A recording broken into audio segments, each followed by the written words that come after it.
Ah, maaf. Kenapa kamu mengundurkan diri Kinan? Kinan mengangguk sekali, kamu kesambet apa? Tanya Maya. Aku bosan sendiri, besok mau menikah, jawab Kinan sambil melenggang pergi. Maya membelalak, nikah dengan Kenan. Memang sama siapa lagi, jawab Kinan kesal. Ah, haha, Kinan, kamu mengerikan juga ya, teriak Maya dengan gemas bercampur malu sendiri. Kinanti mengabaikan Maya karena dalam pikirannya bertanya-tanya dengan maksud molen yang seolah sengaja menyudutkan Kenan. Kenapa aku memikirkannya? Kenan pasti bisa menyelesaikan masalahnya sendiri, aku tidak meragukan kemampuan dan kekuasaannya, batin Kinanti membuang beban dalam pikirannya jauh-jauh.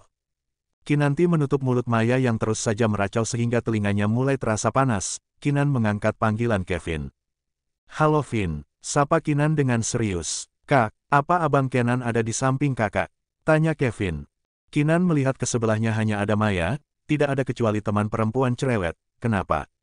Oh, syukurlah, bisa kakak kemari. Aku sama mama menunggu di kafe depan RS Magangku kak. Kevin lega tidak ada Kenan sebab ia merasa tertekan punya abang ipar kaya raya dan luar biasa berkuasanya. Iya, jawab Kinan. Mereka sama-sama menutup panggilan lalu Kinan berlari kembali mencari Kenan yang sedang melatih murid-muridnya. Kinan hanya bisa berdiri malu di depan ruangan pelatihan Kenan apalagi digoda muridnya Kenan. Kenan cuek saja malah dengan santainya mendekati Kinan. Ada apa? Tanya Kenan yang tahu Kinan ingin berbicara sesuatu. Aku pinjam mobil, pinta Kinanti malu-malu mengulurkan tangannya. Kenan mengambil kunci mobilnya dari saku celananya dan memberikannya ke Kinan. Mau kemana? Ketemu Mama sama Kevin, sepertinya mereka ingin menceramahiku, jawab Kinanti. Kenan mengangguk, hati-hati, kata Kenan menekan kepala Kinanti yang mengangguk segera berbalik dan lari mendengar godaan murid Kenan. Kenan mengizinkan Kinanti pergi karena Baun dan Ebi sudah diselesaikan olehnya. Paling masalah Fiora yang kini sudah Kenan beri permasalahan lewat artikel tentang terkuaknya sosok pemain pengganti Fiora selama ini sehingga Fiora tidak ada di Indonesia harus menyelesaikan masalahnya di luar negeri untuk menyelamatkan karirnya. Kinanti berlari memasuki lift menuju lantai bawah tempat khusus parkiran. Kinan sudah membeli mobil tapi mobilnya sedang bersama Kevin karena ulah Kenan namun Kinan tidak menyalahkan Kenan. Di kafe, Mama, sapa Kinanti tersenyum lebar memeluk Elsie yang terlihat lebih sehat. Kevin menautkan kedua alisnya merasa ada yang aneh dengan kakaknya tapi ia tepis pikiran itu. Mama udah baikan? Tanya Kinan. Baik nak, Nyonya Karina mengantarkan banyak buah-buahan segar ke rumah, belum lagi Nyonya Sabara memberi pengobatan khusus untuk Mama. Mama tidak tahu ramuan apa itu tapi badan Mama langsung segar minum ramuan itu, jawab Elsie. Nyonya Karina dan Nyonya Sabara ke rumah Ma? Tanya Kinan. Elsie mengangguk, Mama sangat gugup nak tapi mereka kelihatan sangat baik. Mama sampai malu mereka datang ke rumah kita yang ukurannya mungkin hanya sebesar satu kamar mandi mereka. Kevin mendekati Kinan, bagaimana kak? Apa kak sejak awal udah tahu siapa abang Kenan? Tanya Kevin serius. Kinanti duduk di tengah-tengah Kevin dan mamanya. Kinan memang tidak tahu Ma. Pertama kali Kinan dibawa masuk ke sana jujur Ma jantung Kinan terasa mau lepas dari tempatnya. Kinan juga teringat semua kata-kata yang Kinan lontarkan di depannya mengenai keluarga Maldev.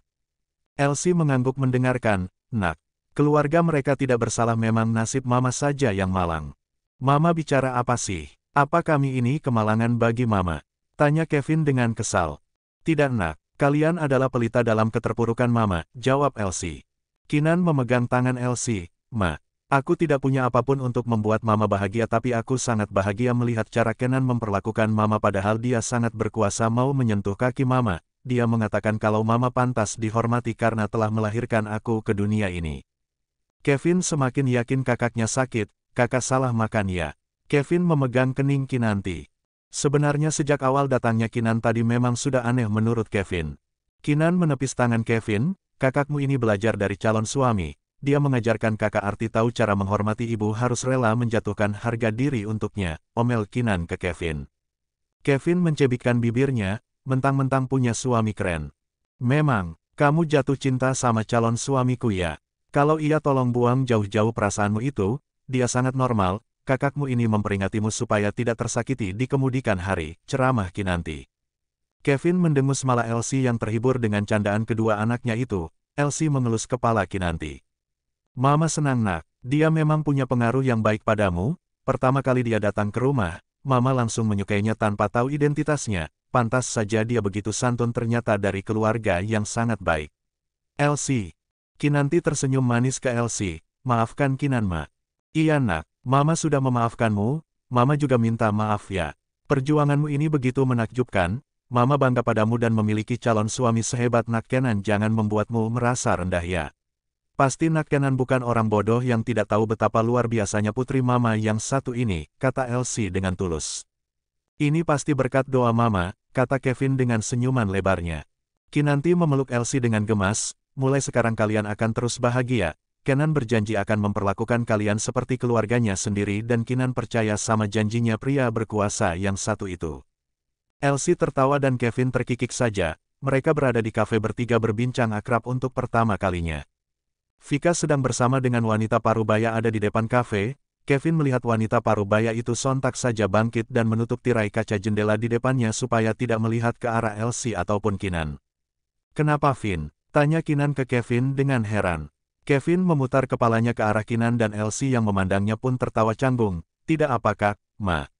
Cuma malas aja melihat orang lalu lalang sedari tadi lihat-lihat aku, mungkin karena memakai jas dokter ini. Haha, aku harus melepasnya. Elsie tersenyum sedangkan Kinan memutar kedua bola matanya dengan malas. Kevin melepas jas putihnya sambil menggerutu betapa sulitnya menjadi dokter muda tampan yang jomblo selalu dipandang perempuan. Kinan yang muak betapa percaya dirinya Kevin menyumpal mulut adiknya itu, Kevin malah mengunyah dengan santainya tanpa peduli telinga kakaknya berasap akibat segala ucapan percaya diri Kevin itu. Ma, anakmu ini terlalu percaya diri, Kinan yakin sepulang dari seminar dia akan semakin membangga, celoteh Kinan ke Elsie. Elsie merasa senang dengan keluarga kecilnya kini, ini pertama kalinya Kinan begitu terbuka padanya biasanya mereka selalu saja gagal jika ingin bertemu. Elsie yang merasa bersalah dan Kinan yang kesal mamanya selalu meminta maaf padanya sehingga hubungan mereka merenggang. Syukurlah wanita iblis tadi belum sempat melihat Mama sama Kak Kinan, batin Kevin dengan lega. Di luar kafe, kamu yakin tadi melihat anak itu di sini? Tanya Fria serius ke Vika. Iya Ma, tadi aku lihat Kinan lewat sini, jawab Vika dengan yakin. Naik apa dia tadi? Tanya Fria. Mana aku tahu Ma, dia setengah berlari tadi, mungkin sama mobil, jawab Vika asal. Mobil, dia punya mobil. Tanya Fria dengan raut wajah terkejut. Sudah aku bilang Ma, dia punya banyak uang, waktu itu kalau bukan karena pacarnya itu aku pasti bisa mendapatkan semua uangnya, di buku tabungannya ada uang banyak aku aja pusing menghitung nolnya Ma, jawab Vika. Fria mengangguk, Mama tidak menyangka jalan kecil itu berhasil di kota ini, gumam-gumam Fria celingukan ke sana kemari melihat kota pusat yang sepadat ini bisa memperkerjakan Kinan yang tidak punya pendidikan yang sangat tinggi. Aku udah berkali-kali bilang Ma kalau kita harus pindah ke sini, betulkan apa yang aku bilang. Sekarang Kinan bisa membiayai adiknya kuliah kedokteran, Mama tahu berapa biaya semester kuliah kedokteran kan? Sangat mahal Ma, tapi dia tidak pernah nunggak bayar uang semesternya, geram Vika yang sangat iri dengan kesuksesan Kinan. Kenapa tidak temui ibunya? Dia yang jadi penyebab ommu mati, sejak awal dia memasuki keluarga kami memang jadi kacau karenanya. Fria. Dia pandai melawan sekarang Ma, lapor Vika. Fria mengusap kepala Vika dan mengatakan dengan yakin bahwa Vika belum berpengalaman dalam hal menjebak orang. Dulu orang tua Fria membenci Elsie karena semua yang mulut Fria katakan sampai mengusir anak laki-laki di keluarga Fria akibat adu domba dan hasutan Fria. Semua harta dan kekayaan jatuh ke tangan Fria setelah meninggalnya kedua orang tuanya dan 1000 logam pun tidak terkasihkan oleh Fria untuk keluarga adik laki-lakinya, suami Elsie alias papanya Kinan dan Kevin. Saat adik laki-lakinya meninggal dapat asuransi 2M langsung saja Fria begitu panas dan merebut semua itu tapi karena ada polisi serta mata-mata utusan Maldev terpaksa Fria merelakan 100 juta ke tangan Elsie, ada juga membayar sogokan, lebihnya bisa Fria dapatkan, setelah pembagian itu Elsie pergi dan Fria tidak peduli hanya sibuk menghamburkan uang asuransi kematian adiknya. Jadi Mama bisa membuat wanita itu memberi uang pada kita? Tanya Vika sumringah. Vika bukannya malu dengan kejahatan Fria menjatuhkan keluarga Kinan malah semakin membara saja hatinya ingin kembali meniru semua tindakan mamanya. Tentu saja, jawab Fria, baguslah, aku tidak sabar mendapat uang 100 juta darinya, kata Vika dengan gembira. Jangankan 100 juta, seluruh asetnya pun bisa kita dapatkan, ujar Fria dengan bangga. Vika memekik kesenangan memeluk Fria. Sekarang kita fokus mencari kecil itu. Di mana tempat tinggalnya? Fria melepas pelukannya dengan Vika. Vika mengangguk-ngangguk senang, ayo kita berangkat. Vika dan Fria pergi ke gedung kosan Kinanti. Berbagai drama telah dilakukan, akhirnya pemilik kos menyerahkan kunci cadangan ke Fria yang mengaku-ngaku khawatir dengan kondisi tempat tinggal keponakan kecilnya. Terima kasih Bu, ucap Fria dengan sedih. Iya Bu Fria, jangan sedih lagi ya. Kinan baik-baik saja kok, dia sibuk bekerja, jawab si ibu kos. Fria menghapus air matanya dan si ibu kos pun pamit pergi meninggalkan Fria di sana bersama Vika. Ceklek. Vika menganga takjub melihat perubahan ekspresi Fria yang berdecak bangga. Bagaimana, lisan Mama bagus kan? Tanya Fria. Mama hebat, aku sampai harus menggoda anak kos lantai bawah supaya bisa masuk ke kosan ini, gerutu Vika. Lalu apa balasannya untukmu? Tanya Fria. Hanya dicium saja langsung tegang dan pingsan, aku ya pergi aja, jawab Vika dengan kesal. Fria tertawa lalu menangkup pipi Vika memuji betapa cantiknya Vika sehingga manusia dari kalangan bawah tidak cocok untuk Vika. Vika sangat cocok dengan anak konglomerat. Vika dan Fria memeriksa kamar Kinanti yang anehnya tidak ada apa-apa selain pakaian yang sudah usang. Barang-barang masih ada tapi barang penting tidak ada. Di mana letak surat-surat pentingnya? Tanya Fria. Vika mengangkat kasur Kinanti dibantu oleh Fria tapi tidak ada apapun di sana selain kertas putih yang terlipat-lipat saja. Kamu yakin dia tinggal di sini? Tanya Fria mulai meragukan tempat ini jadi tempat tinggal Kinanti. Kenapa begitu Ma? Jelas-jelas barang-barang usangnya masih di sini, dia tinggal di sini kok, jawab Vika. Kasurnya aja berdebu, ini menandakan dia tidak tidur di sini, tunjuk Fria ke kasur Kinan.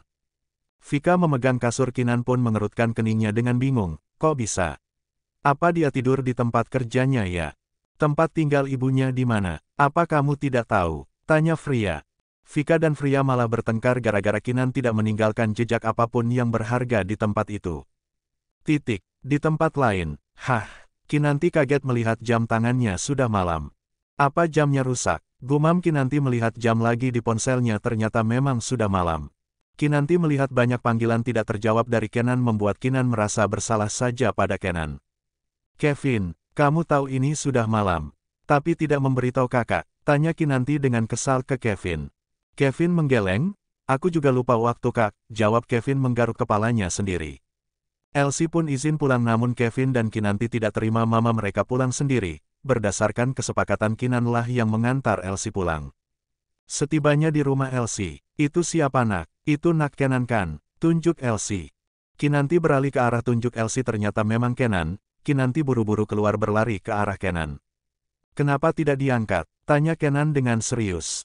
Kinanti gelagapan dan menoleh ke Elsie yang juga berdiri di sampingnya tersenyum ke arah Kenan. Kenan masih menghormati Elsie sebagai orang tua lalu Elsie membawa masuk Kenan dan memperlakukan Kenan begitu baik padahal Kenan menolak dengan halus tapi dipaksa. Alhasil Kenan tidur di rumah itu walau kecil tapi ia menghargai kekhawatiran Elsie kalau Kenan pulang malam.